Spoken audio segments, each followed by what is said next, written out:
বন্ধুরা, বাড়িতে তুলসী গাছ থাকলে এই ৮টি কাজ কখনোই করবেন না যদি দুঃখ, কষ্ট, দারিদ্রতা থেকে বাঁচতে চান। নমস্কার বন্ধুরা, রাধাকৃষ্ণ ভক্ত ইউটিউব চ্যানেলে আপনাদের সকলকে স্বাগত। আজ আপনাদের সামনে অত্যন্ত গুরুত্বপূর্ণ একটি বিষয় নিয়ে আলোচনা করব। তা হলো, আপনার বাড়িতে যদি তুলসী গাছ বা তুলসী মন্দির থাকে তাহলে কখনোই এই বিষয়গুলি করবেন না। তুলসী গাছ শাস্ত্রে অত্যন্ত পবিত্র একটি গাছ হিসেবে মনে করা হয়। স্কন্দ পুরাণে তুলসীকে দেবী লক্ষ্মী স্বরূপা, ব্রহ্ম ও বৈবর্ত পুরাণে তুলসী দেবীকে সীতার স্বরূপা এবং ঋগ্বেদে তুলসী দেবীকে কল্যাণী রূপে আখ্যায়িত করা হয়েছে। তুলসী গাছের ভেষজ গুণ সম্পর্কে কিছু বলার অপেক্ষা রাখে না। সেই কারণেই তুলসীকে আমরা দেবী হিসেবে পূজা করি। তাই গৃহস্থের প্রতিটি বাড়িতে তুলসী গাছ বা তুলসী মঞ্চ প্রতিষ্ঠা করা হয়ে থাকে। আপনার বাড়িতে যদি তুলসী গাছ বা তুলসী মঞ্চ থাকে তাহলে অবশ্যই এই বিষয়গুলি খেয়াল রাখুন, না হলে এগুলি থাকার কোনো মানেই নেই। চলুন এই ভিডিওর মাধ্যমে আপনাদের সামনে আলোচনা করব তুলসী গাছ বা তুলসী মঞ্চ যদি আপনাদের গৃহস্থের আঙ্গিনায় থাকে তাহলে কোন বিষয়গুলি আপনাদের খেয়াল রাখা প্রয়োজন। প্রথমেই যে বিষয়টি বলবো, আশা করি এটি সকলেই জানেন। বাড়িতে তুলসী গাছ বা তুলসী মঞ্চ থাকলে অবশ্যই মঞ্চের যে বেদি তা মাটি থেকে উপরে রাখবেন। যদি এখনো বাড়িতে তুলসী মঞ্চ প্রতিষ্ঠা করা না হয়ে থাকে তাহলে এই বিষয়টি খেয়াল রাখবেন। আর যদি প্রতিষ্ঠা করাও হয়ে থাকে তাহলেও এই বিষয়টি আপনি খেয়াল রাখবেন। তুলসী গাছকে যেহেতু আমরা দেবী হিসেবে পূজা করি, তাই তার উপযুক্ত সম্মান অবশ্যই দেওয়ার চেষ্টা করবেন। তাই মেঝে থেকে কিছুটা উপরে তুলসী মঞ্চ তৈরি করবেন এবং সেখানে তুলসী গাছ প্রতিষ্ঠা করবেন। দ্বিতীয় যে বিষয়টি বলবো সেটি অবশ্যই খেয়াল রাখবেন। তুলসী গাছ বা তুলসী মঞ্চের কাছে কখনোই ভেজা কাপড় রাখবেন না। ভেজা কাপড় তুলসী গাছের সামনে থাকলে তা অত্যন্ত অশুভজনক। অনেক সময় আমরা এই ভুলটা করে থাকি যে আমাদের ভেজা কাপড় বা জামা কাপড় যখন শুকাতে দেই অনেক সময় তুলসী মঞ্চের সামনে দিয়ে থাকি। এই বিষয়টি কখনোই করবেন না। এমনকি বাড়ির অন্য কোনো স্থানেও যদি তুলসী গাছ থাকে তাহলে সেখানেও ভেজা কাপড় শুকাতে দেবেন না। এর ফলে বাড়িতে নেগেটিভ এনার্জি উৎপন্ন হয় এবং বাড়ির পরিবেশকে অশান্তিময় করে তোলে। তাই এই বিষয়টি অবশ্যই খেয়াল রাখার চেষ্টা করবেন।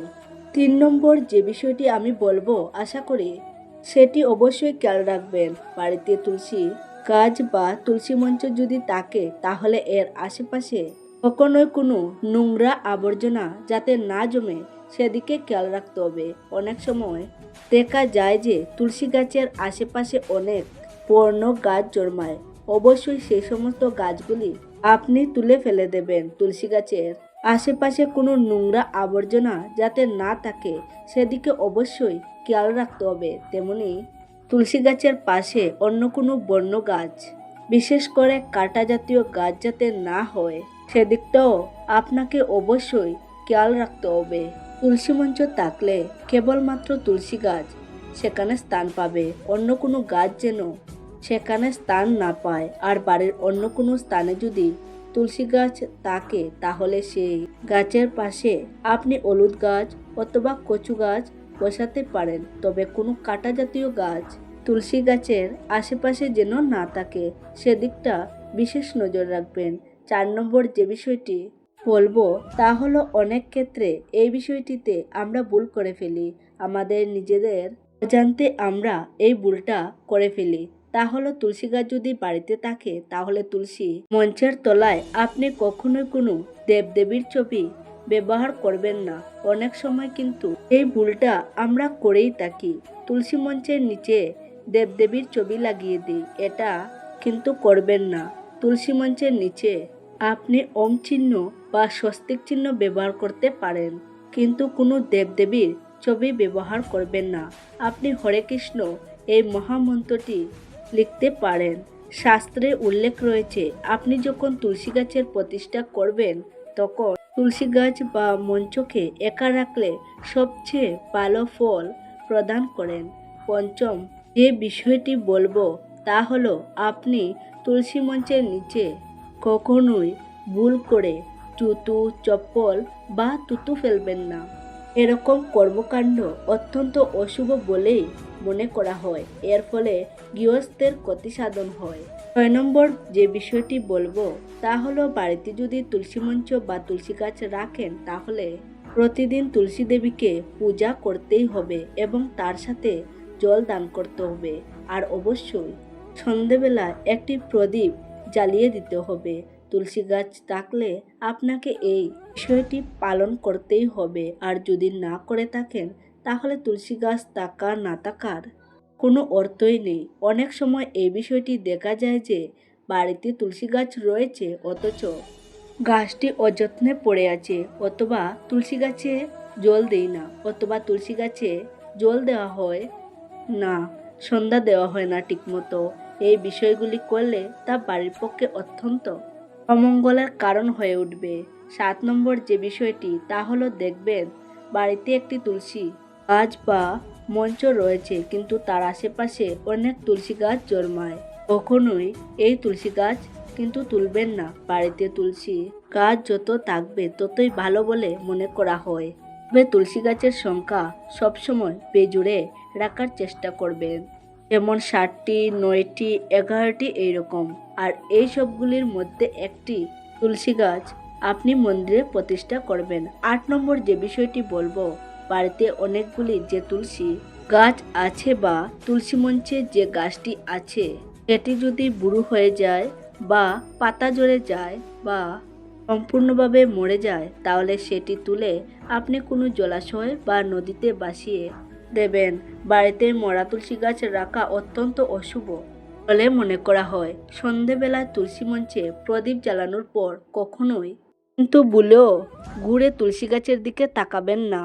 আর এই সময় তুলসী পাতা কখনোই কিন্তু তুলবেন না, কারণ সন্ধেবেলা তুলসী পাতা তোলা অত্যন্ত অশুভ বলে মনে করা হয়।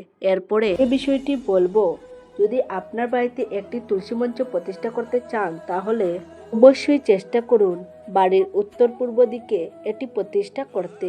আপনি বাড়ির ছাদেও এটি প্রতিষ্ঠা করতে পারেন।